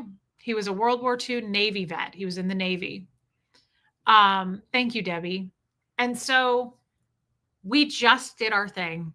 And then I said last night, like, I was a little nervous at first to be married, to be out in public with Fred, because I care a lot about what other people think, and I don't so much anymore. And I know Fred never did, but it made me uncomfortable. But then it's like that lasted a week or something, because after that, we were so insanely in love. I didn't care. And it got funny. We had such a fun sense of humor together. I said this last night. Fred and I had the darkest sense of humor. We would go out. And I remember one particular time we were eating somewhere, and this lady walked past our table and she said, oh, she said, is he your grandfather? And I said, no, he's my great grandpa. And Fred would just laugh. He thought that was so funny. But I did that a lot. I would go, no, he's my great grandpa. Come on, grandpa. And he would just laugh. And we really, really made each other laugh. And so we had that. It's like Tommy and I have that too. But we had just such dark humor. And it's really interesting too. Like, my mom doesn't typically love, I have a sister. Was Huxley's dad friends with Fred? No, not. I mean, he met him, but no, I wouldn't say they were friends. My mom loved Fred, and she doesn't really love anybody that my sister or I are with. She likes my sister's husband, but my mom's always been kind of meh about who we're with. She loved Fred. And it was hilarious because Fred called her mom. Okay. Fred's in his 90s. My mom was in her 60s. And whenever she would call or he'd see her, he'd go, "Hey, mom." And it was so cute. And she loved Fred. So everybody loved Fred. Everybody. I never met anybody that didn't like him except his son and daughter in law. They really did not seem to like him, which was fine because we didn't spend any time with him. But everybody loved Fred. And he was so flirty. And like I said last night, every time we'd go somewhere, Fred lived in that city for 95 years. He knew everybody. He knew his way around. He knew everybody. And I'm telling you, like he was such a flirt. Whenever we would go somewhere, you'd hear an old lady in the background somewhere behind us going, "Fred Harley?" And he would go, "Oh, shit." Because he flirted so much and the women just loved him. And I have to be honest. Hey, Ewa, I was in my 30s. Yeah, Danique. He was 60 years older than me. I was in my 30s when we were together. So I called him grandpa. Um, I just lost my train of thought, but we had that dark sense of humor. And yeah, Pat Jonas, I think so too. Pat Jonas, by the way, I hope you got my Facebook. I'm sorry to hear that, Pat. Flirt was his middle name, Wanda. No question. No question. But to get to, I'm kind of talking about the middle of our relationship and that funny, silly humor. I used to always say, and it was just funny, and it may not be funny to you guys. And I said this yesterday. Whenever Fred would cough, I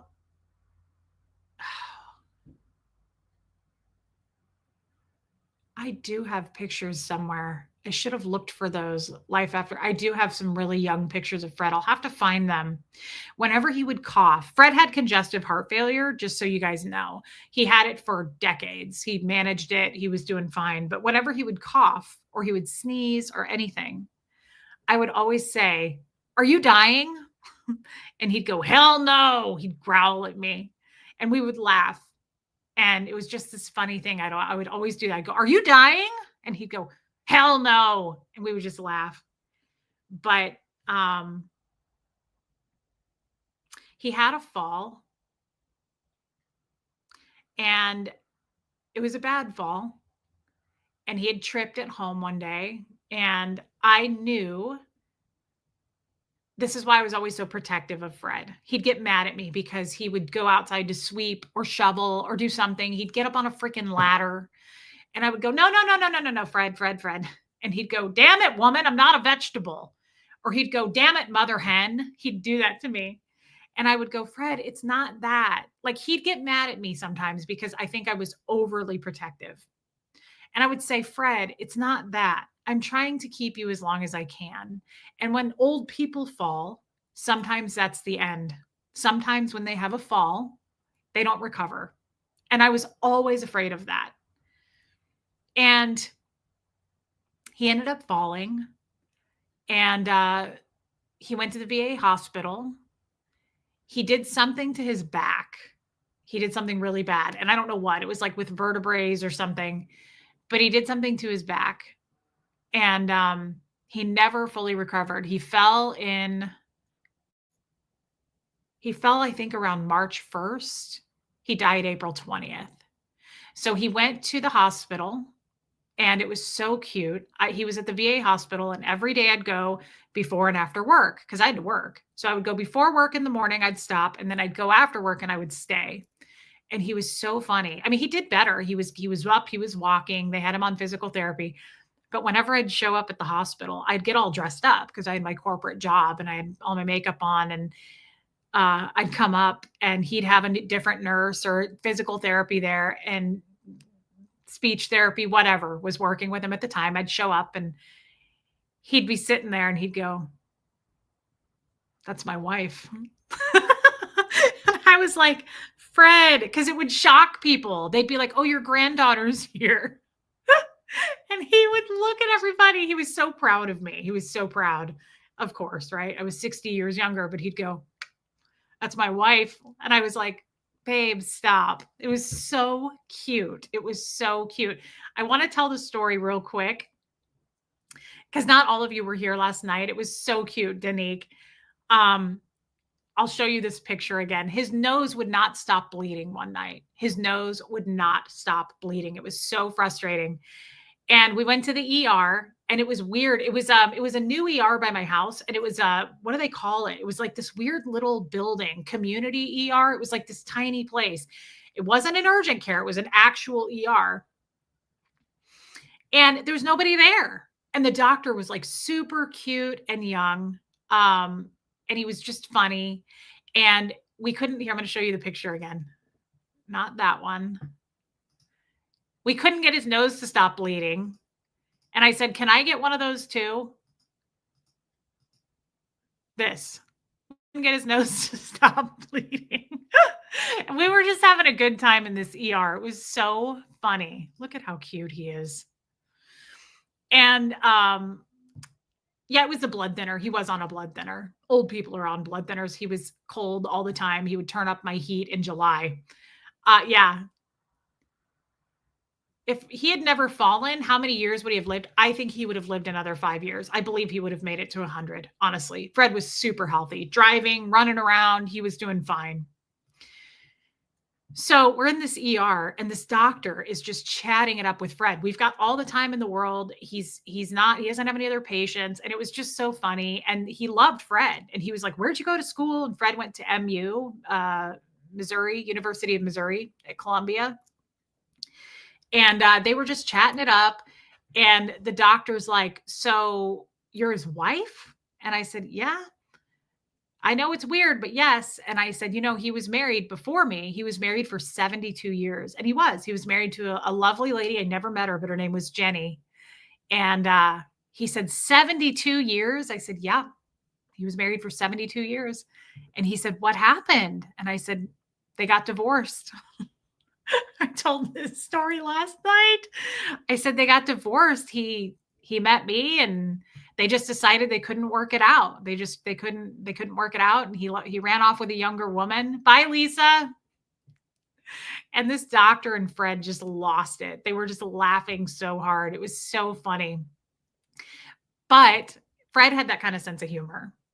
So anyway, where was I? I want to go back to where I was, but I just told that story. He just had this hilarious sense of, oh, I know. We were going to fast forward. So the fall, Fred had this fall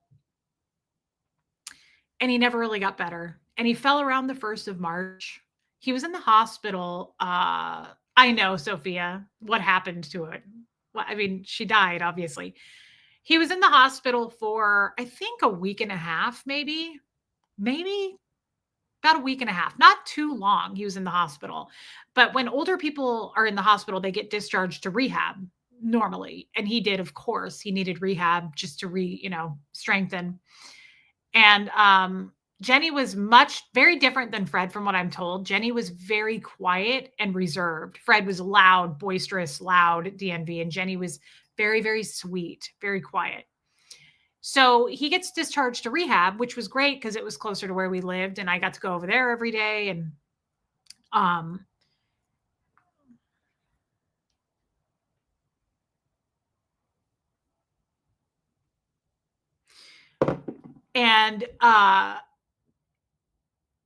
he came home. He went to rehab, I think, for 3 weeks.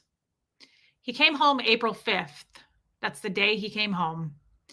And once you come home, you get at-home nursing for like a few weeks. So Medicare covers rehab in a facility, and then they get discharged to at-home care.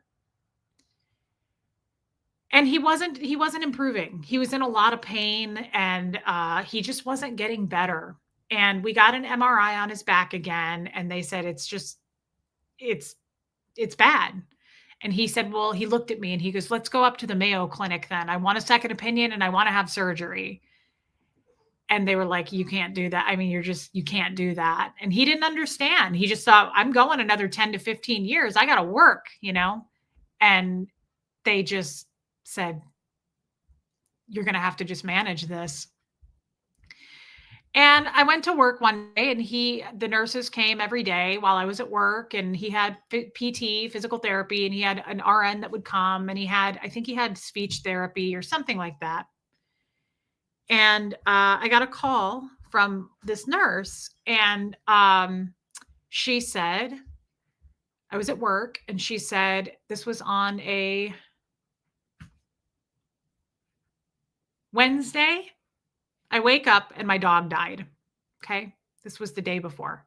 I wake up and my chihuahua, who also had congestive heart failure, Gary, Wednesday, he dies out of nowhere on my chest.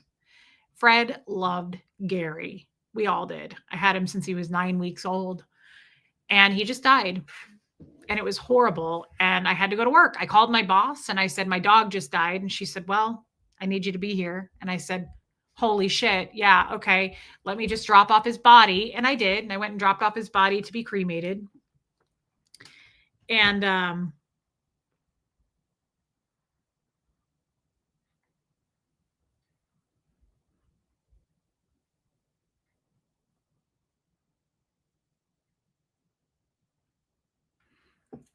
unbelievable, honestly.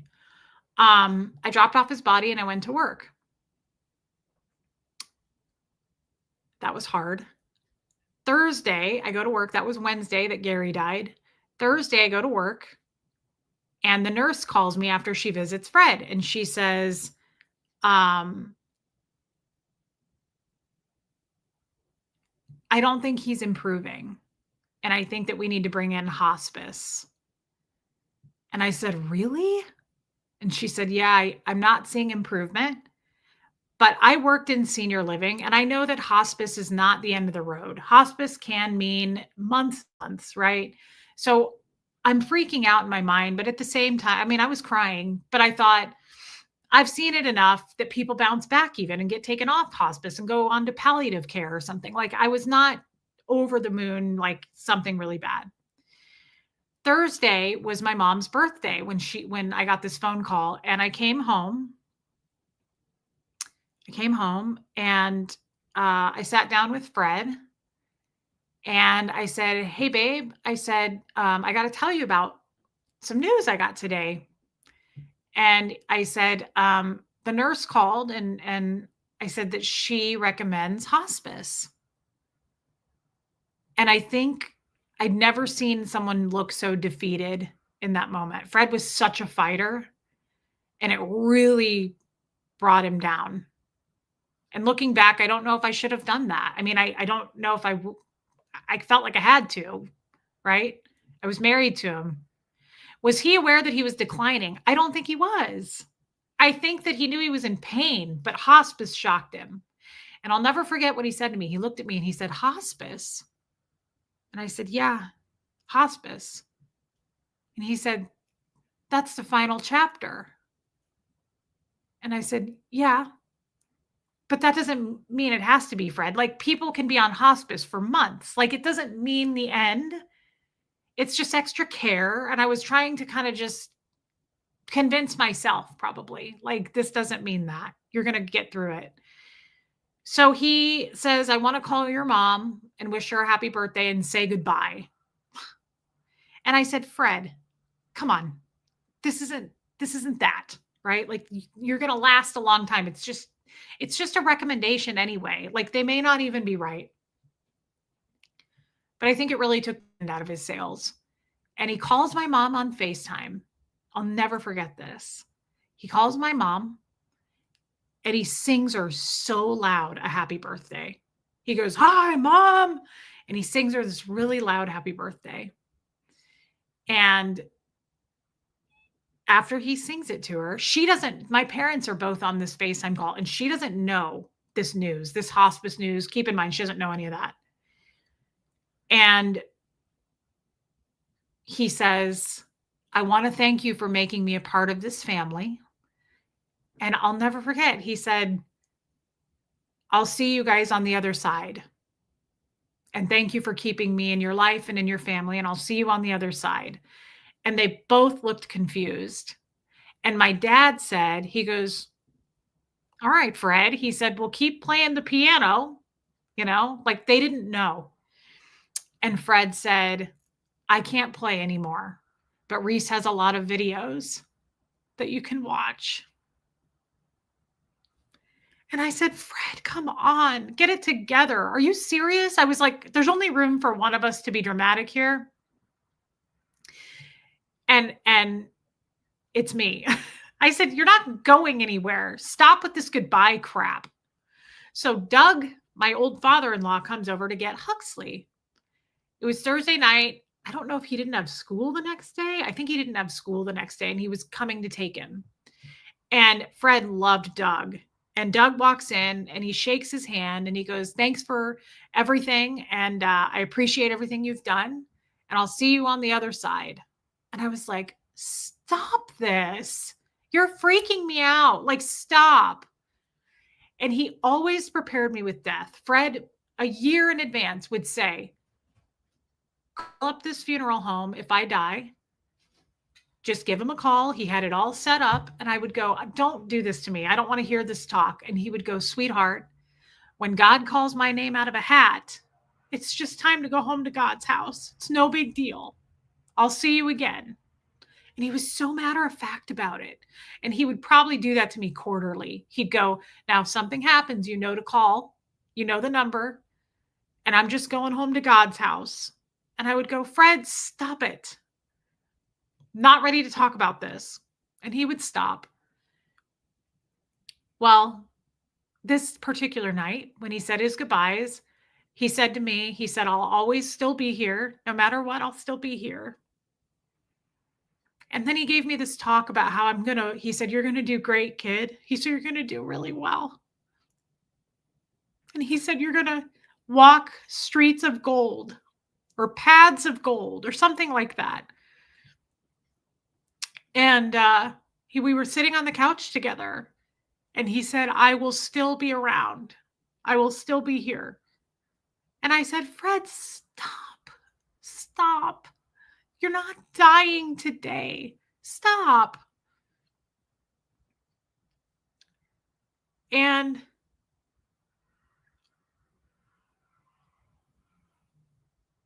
yeah, Danique, a lot of people who see spirits have told me that Fred is still around. And in that moment, he said his last words and he never talked again. In that moment, it was Thursday night. We were sitting on the couch and he said, he just looked at me and he said, he held my hand like he always did. And he said, nobody's ever going to love you as much as I do. And I said, yeah, I believe that. And then he looked past me. It was the weirdest thing. We were looking eye to eye, and then he looked past me. And he said, tell Reese that she was the love of my life. And that was it. He never talked again. And I don't know why he never spoke again. It was very weird that he never talked again. But the next day was Friday. And Life After Jehovah's Witness, I didn't think that actually.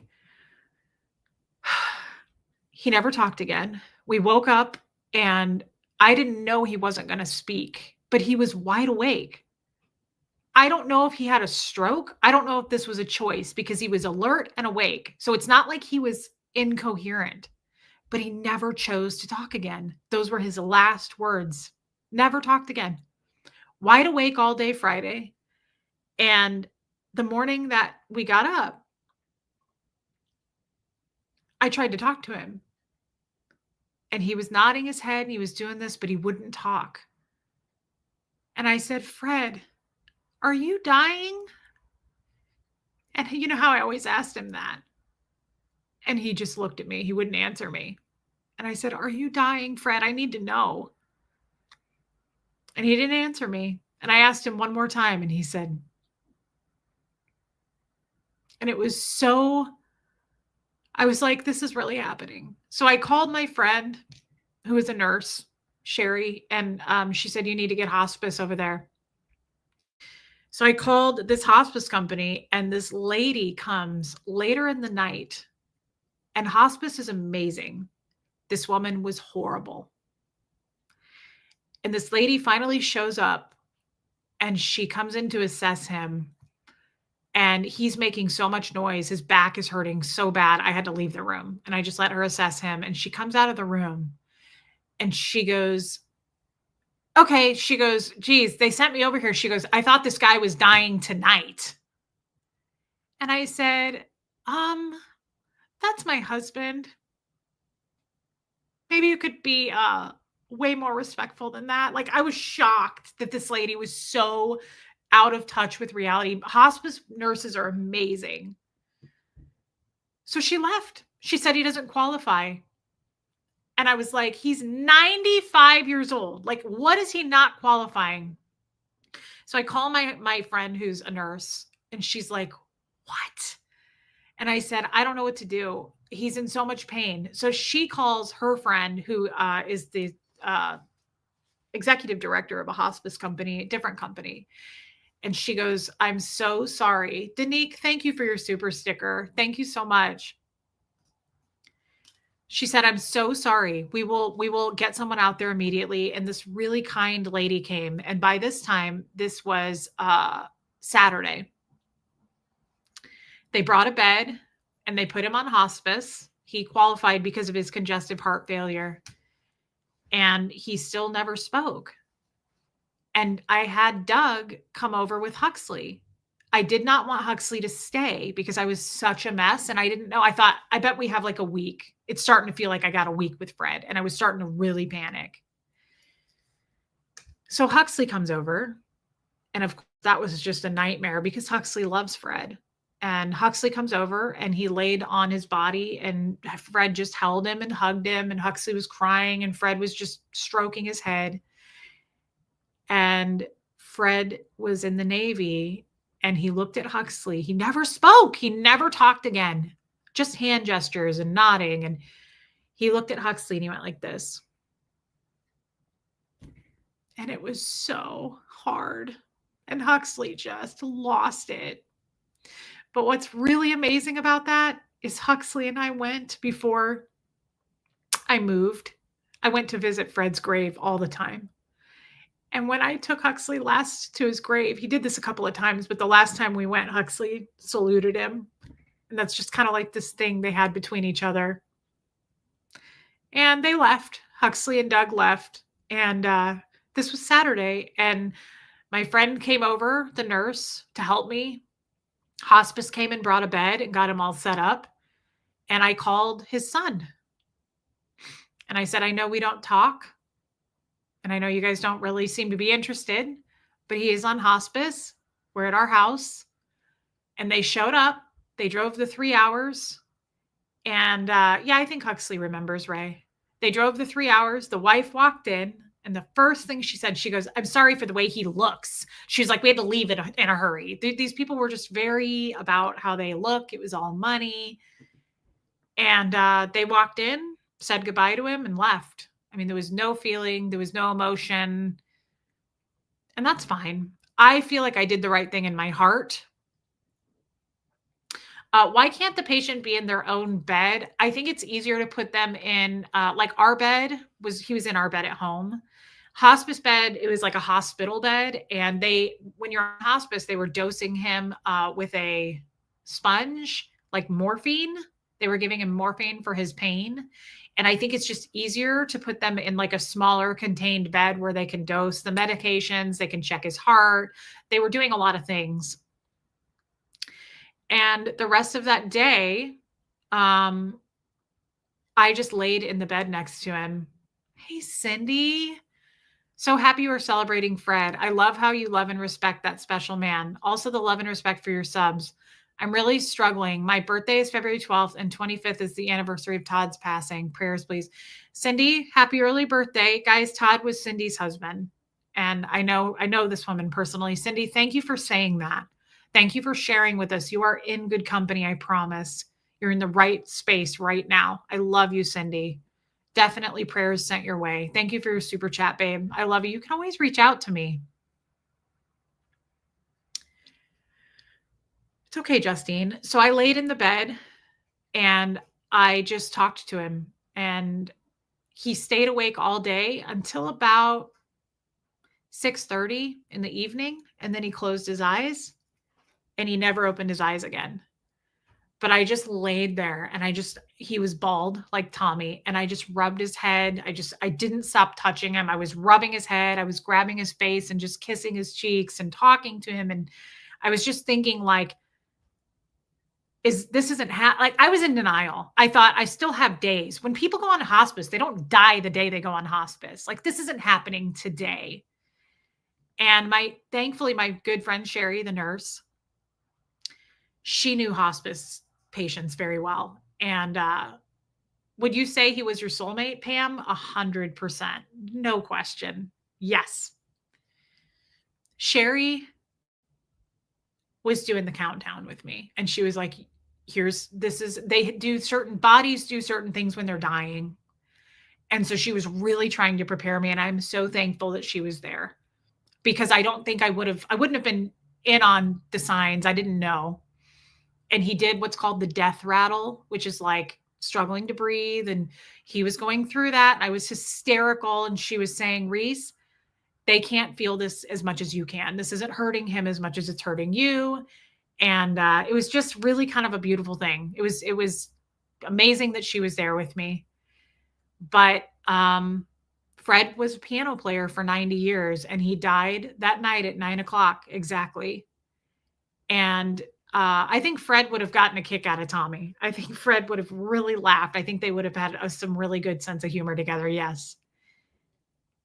But he died at 9:00 on a Saturday. And that was the words. That's the first lyrics to the song Piano Man by Billy Joel. So I had that as his funeral song. And I said this yesterday, but I had a camera in our living room at all times, because when I would go to work, I worried about Fred, and I thought, what if he falls? I want to be able to check on him. So he knew this. He knew he was on camera. And I pulled the tape. I thought about it like 2 days after he died.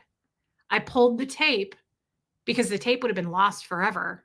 And I got this clip of when Fred died, and I got to say goodbye to him. And I got to say everything I wanted to say. It was horrendous, you guys. It was horrible. Like, Sherry told me like 5 minutes before, she was like, his heart's winding down. It's happening. And I was like, oh, fuck.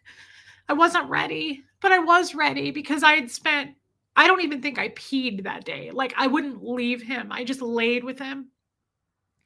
But I have this video, and I'm going to play it because I played it last night. I don't know how many people were here last night that are here tonight. It's triggering, guys. But it's true love. That's how I look at this video more than ever.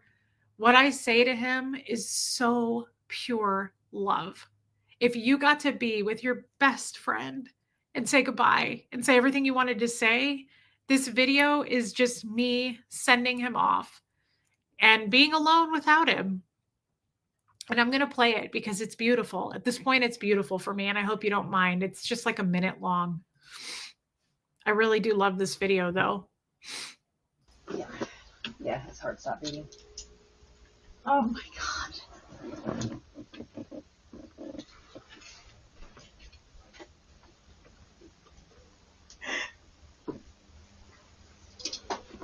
You ready to sleep in your okay. What's the address here? 7331. 7331 Walnut Street. It's okay. You did well. H-E-L-M-E-R. You did very well. W-H-E-L-E. It's W-A-L-M-E-R. I love you so much. I love you. I-N-G or just Don't Walnut? forget. Okay. Walnut Street. Over in 13. Mm-hmm. Goodbye, baby. Goodbye. I love you so much, Fred. I'm gonna miss you so much. I don't know what I'm gonna do.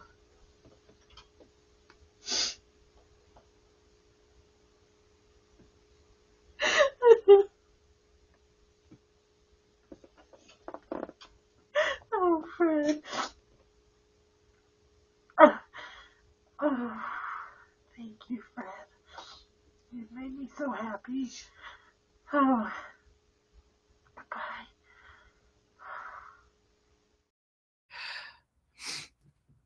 Lynn, that was from a camera we had in our living room. It's hard, guys, but it is such a beautiful. The more I see it, it was so special, and I'm so happy that I have that because I really loved Fred. And I said everything I wanted to say to him. Keith has given up lately and I can't pull him out of it. Prayers to you for sure, Kate Murphy, and I'm sorry. Thank you for your super chat. Raymond, it's over. Yeah, Debbie Blair, I'm so thankful that I had that. Erica, I'm just glad you're here, girl. But his son did come to the funeral, and they were furious. Huxley said goodbye. Yeah. They were very angry. The funeral director, I planned a lot of it. Like I picked his casket, and the funeral director, when I came in, said, I cannot get his daughter-in-law off the phone. She's furious that you're planning this, and she's mad that you're married, and she wants to see a copy of the marriage certificate.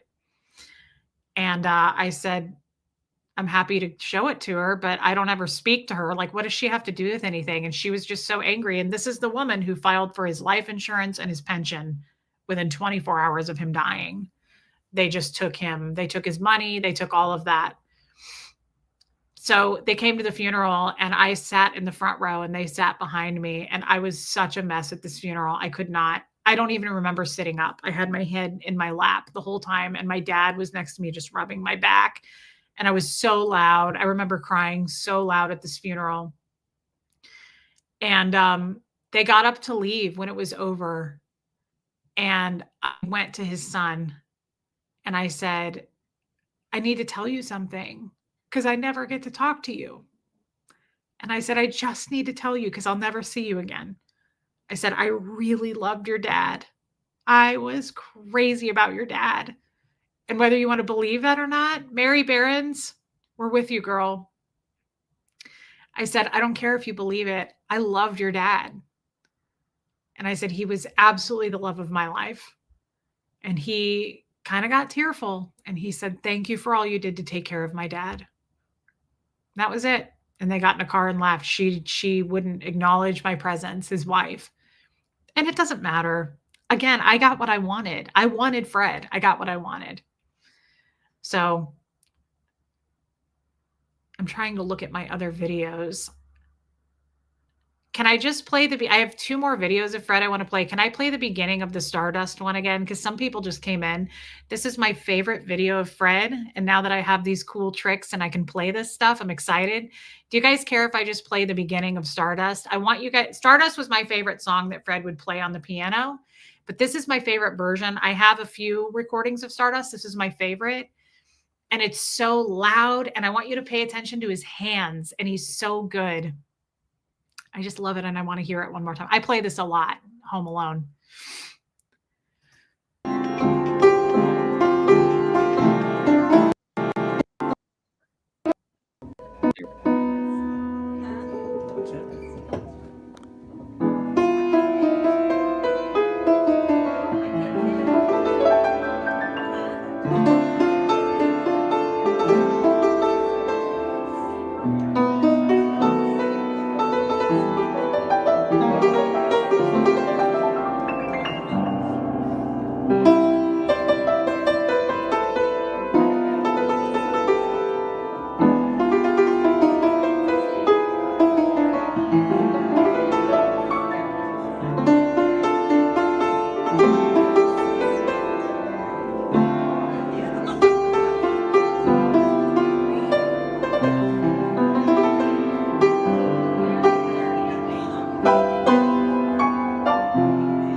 I love that. I just love that version. Mary Behrens, I wasn't going to announce it. That's why I just said we're thinking of you. But Mary Behrens lost her husband this morning. And I'm really sorry, Mary. And I told you that. And I'm just telling you again that I'm so sorry. We love Mary Behrens and we're here to support you. It's incredibly hard. And I'm sorry. And I love that song that he plays. And then I was going to play, I have another video of him playing the Navy song. And this one's a little bit more upbeat if you guys are up for it. I didn't know this song, but he told me it.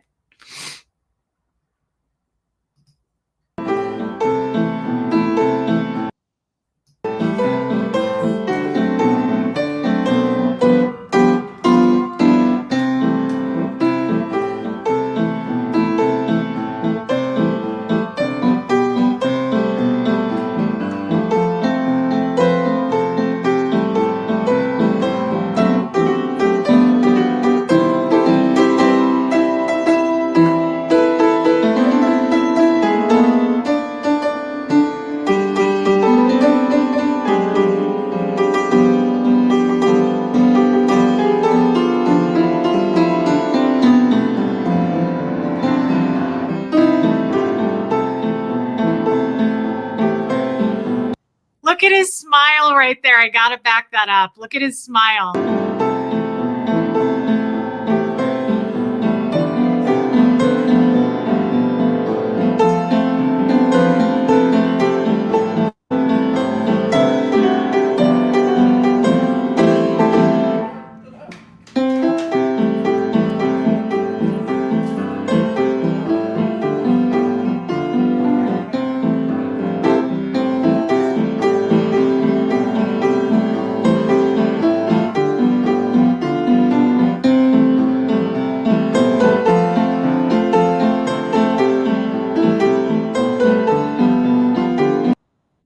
Did you guys see that?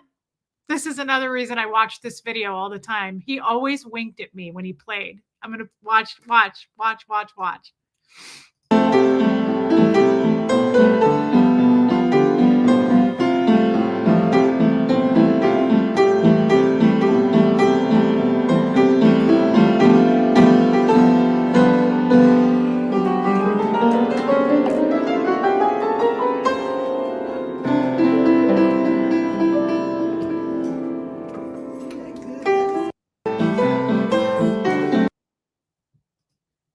I love that wink. What post did he have during World War II? You know, when people asked him about World War II, all I ever remember from that, I mean, I have all of his World War II paperwork. I guess I could go look. He said, I was at the Great Lakes Naval Training Center. He would always tell people that. Love that. Love like that never leaves. He is part of you. When you feel down, he is there helping you back up. Sarah, I love you. Thank you for saying that. And thank you for your super chat. It's true. I felt the same way about my dad when he passed. I read to him and told him I loved him, and he peacefully passed. So hard, but so precious and real and important to do. Yes. And I'm sorry you lost your dad, Alana, but thank you for sharing that with us. I love you, gal. Thanks for being a part of the Zoom call and your membership. I love seeing you. Hey, Laura DePreet. And then I have one more song. If you guys don't mind, I found it today and I haven't watched it for a while. It was at a party we went to, and this guy had a piano in his house, and it's a Christmas song. And again, it's just cool that he played with no music. Thank you, Ghost Rider.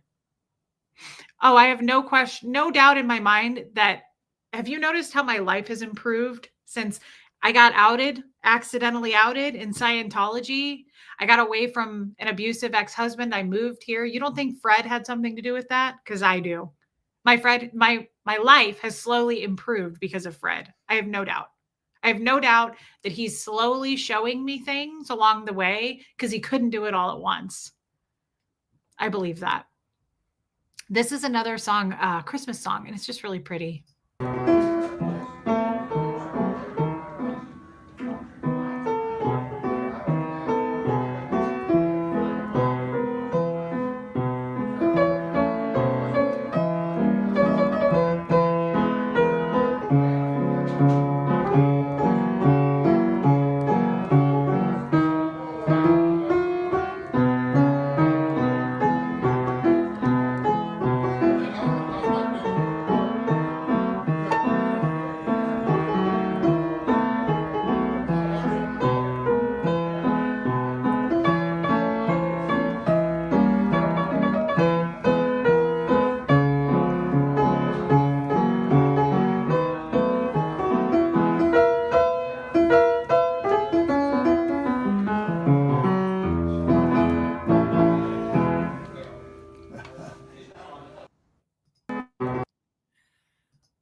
Isn't he dapper? And just the little spin that he would put on.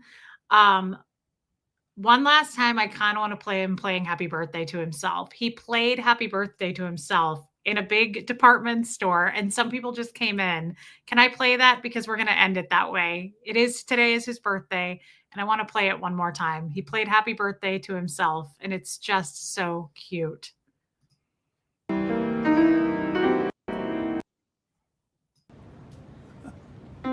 Happy birthday. I know, precious.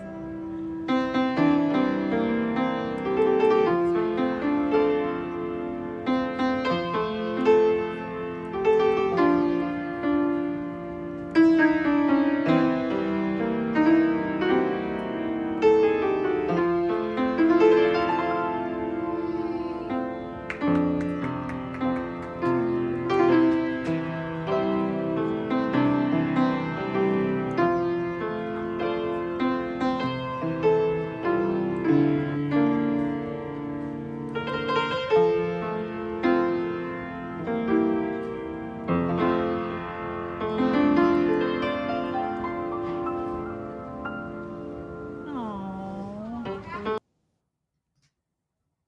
So good. He was so good, guys.